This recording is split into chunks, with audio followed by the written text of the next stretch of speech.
everyone. I'm Jody Schaefer with HRM Services, and I'm coming to you live from my office today in an unscheduled way.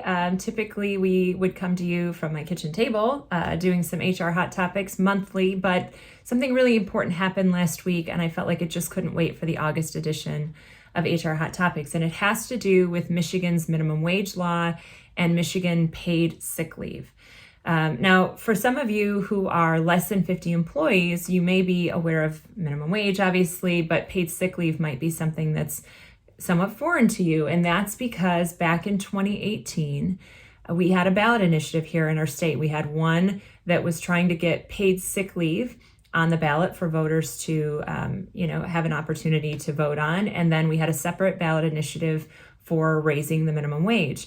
And when that happens, when there's a citizen initiative like that and enough signatures are gathered to get something on the ballot for voting, the legislature has an opportunity to either let that go straight through to the ballot, or they can adopt that ballot language outright and make it law without folks voting on it, or they can put a competing ballot on the initiative so that the voters could make a choice there.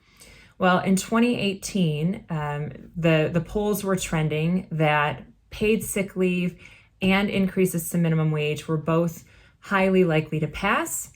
So the legislature adopted those amendments outright, but felt that both of them were not necessarily workable solutions for the business community. And so in the same legislative session that they adopted those citizen initiatives, those ballot initiatives, and made them law, they also implemented some pretty significant amendments to both of those laws.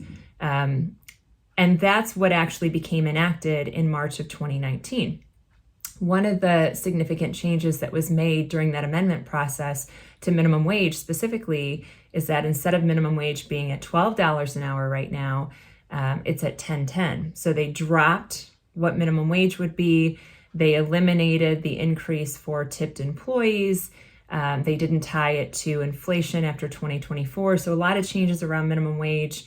And then on the paid sick leave side, the original ballot language was such that every employee was entitled to paid sick leave.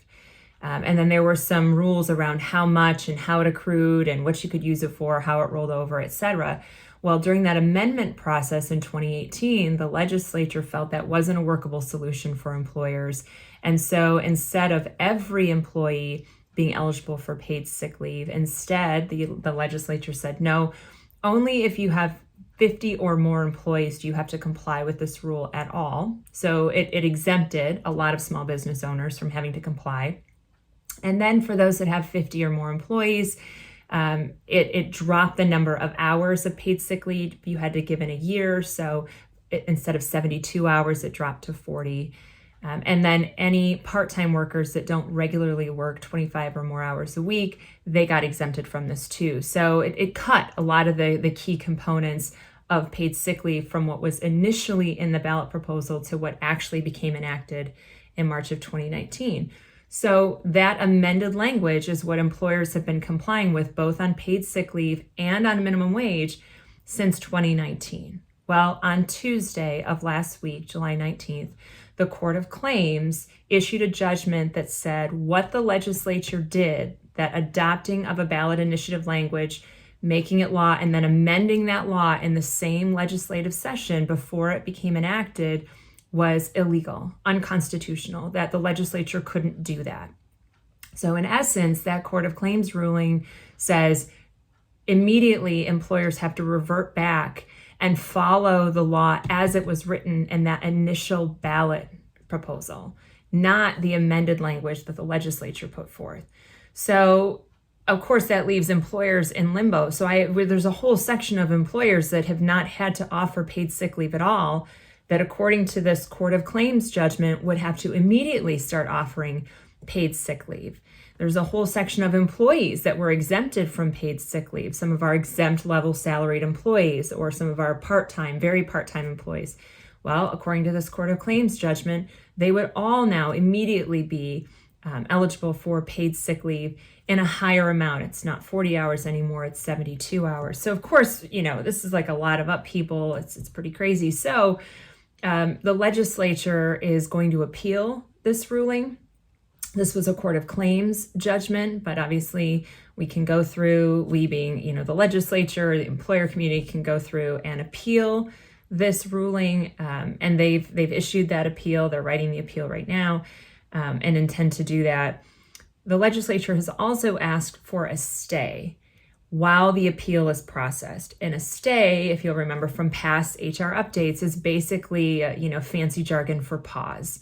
So rather than having employers all of a sudden rework all of their paid sick leave policies and rework all of their minimum wage policies and policies around tipped employees, if a stay is granted by the courts, it would allow all employers to just pause, keep the rules we have in effect right now, and let those be the rules going forward, unless or until we get a final ruling, through that appeal process all the way up, probably from the Michigan Supreme Court.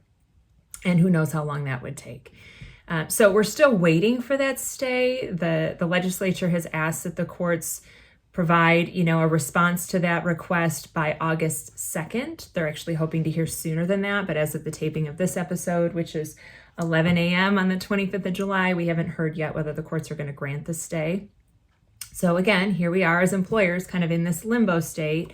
But on Wednesday, the Michigan Department of Labor and Economic Opportunity, it's kind of a mouthful there, LEO, they brought together a group of key business owners to really talk about the strategy given that flux in the law right now. And state officials indicated in that meeting that they will not be enforcing the Court of Claims judgment, which in essence means that employers can continue to operate as they have been up until, that appeal process kind of takes hold or if we get that formal stay from the courts. So if the courts grant the stay, then we all as employers know that we can just kind of take a breath, hit the pause button and wait and see what happens, that we don't have to make any significant changes until we know for sure how that appeal is going to be processed. But since we don't have that stay, we do know now that LEO, the Department of Labor and Economic Opportunity, will not be enforcing that original ballot language, even though Court of Claims judgment said that employers have to comply. The regulatory agency for our state is not going to be enforcing that judgment. So for now, if you're an employer listening to this, and it affects all of us, for now, I think you're safe to just hold your breath for a minute. Don't make any significant changes, but you do need to be watching this very closely and be thinking about, if that original ballot language is in fact upheld, if the Supreme Court, or whoever's going to hear this appeal has the same judgment that Court of Claims did, which said that the legislature's process was unconstitutional. If that happens, then as employers, we're going to be required to go back to whatever that initial ballot language was. And, it's been like 4 years, so who can remember that? And we had a pandemic in the middle of it all. So I'm actually going to include some articles below to refresh your memory. Oh my goodness, right? Like, I'm not so great on the fly here. You can see how many takes Will and I usually go through to get this right. But I'm going to put some links below. You can read through those and refresh your memory on what that original ballot language required of you. And don't make any changes yet. Okay, we're going to wait and see where this goes. But I do think it would be a good exercise to at least start thinking through, if changes are required in the future, what would those be and how would you respond to that? So without further ado, I'll just kind of leave you with that. It was a lot. I know I'm talking sort of fast here, but want to make sure to get this out in front of you. If you have any questions, you can reach me directly at Jody Schaefer at workwithhrm.com. And I will see you in August. Unless something crazy happens with this, then I'll see you right back here at my desk again. But hopefully I'll see you in August for a more formal version of HR Hot Topics. And between now and then, let's just stay tuned. Bye, folks.